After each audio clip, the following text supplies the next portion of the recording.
apesar de não ter um golpe, um golpe como se imaginava no passado, então todo mundo fala, não, isso aí é impossível, já tem 3 mil militares na administração pública. Pois é. Eu acho que é um fato que não tinha nem coisa concreta, né? coisa concreta. Então, eles assumiram postos ali dentro. Dentro do Ministério da Saúde, a gente sabe que tem uma estrutura já militar por trás, nos postos mais importantes do Ministério da Saúde. E Então, 3 mil militares da ativa. 3 mil militares da ativa, isso. E agora, e os da reserva? Isso. Então, que são militares também. E não sei se você lembra, quando estavam falando no começo do ano, era discussão de colocar os militares para resolver o problema da fila do INSS, que nem se fala mais, né? Que não está se falando mais sobre isso. Então aí a gente já vê não tem necessidade de um golpe militar, né? De um golpe militar como antigamente, porque assim já estão no poder. Quando a gente vê o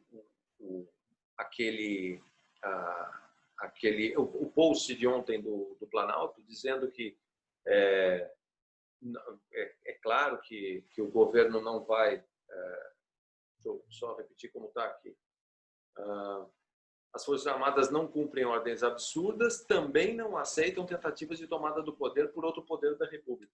Já foi mais uma ameaça, né? Já foi uma questão retórica, mas que está fazendo política de guerra quente aí, né? Quem são eles para não aceitar? Tem um poder judiciário no Brasil, ele é que vai dizer se medidas são legais ou se não são legais.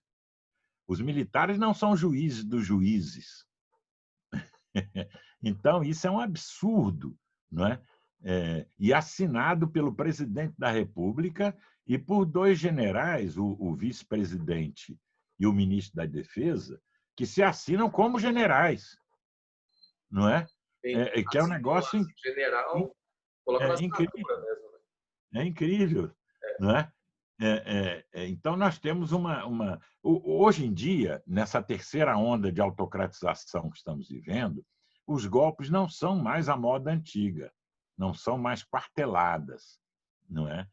Eles são dados por via eleitoral e alguém conquista o governo e, a partir do governo, vai alterando, tentando alterar lentamente o DNA do regime democrático. Então, no caso de Bolsonaro, isso está claríssimo. Ele não se preocupa com o governo. Ele não fala nada de governo. Nunca se viu ele discutir uma política pública, não é? Ele só se preocupa em destruir. Ele mesmo disse isso, que tem que destruir muita coisa, etc. e tal, porque o objetivo dele não é governar. O objetivo dele é alterar a natureza do regime, não é? E aí contou, infelizmente, com a ajuda dos militares, não é? Por 2 motivos. Primeiro, por sem vergonhice mesmo, né? Ganhar mais um dinheirinho, né? Ter um sistema de aposentadoria que em nenhum país do Ocidente os militares têm, como aqui, ter assim as benesses e os símbolos distintivos dos cargos que eles ocupam, isso por um lado, que é o lado do varejo. E, por outro lado, porque os militares, em meio século, não aprenderam ainda que, em democracias, eles não têm papel político. Eles não tutelam o poder civil. As Forças Armadas estão submetidas ao poder civil. Isso em qualquer democracia que se respeite, não é? Elas são, até nos Estados Unidos, com um maluco parecido com o Bolsonaro, que é o Trump, não é? Os militares, eles, toda hora que podem, reafirmam que eles não estão servindo um governo, que eles são organismos de Estado. Exatamente.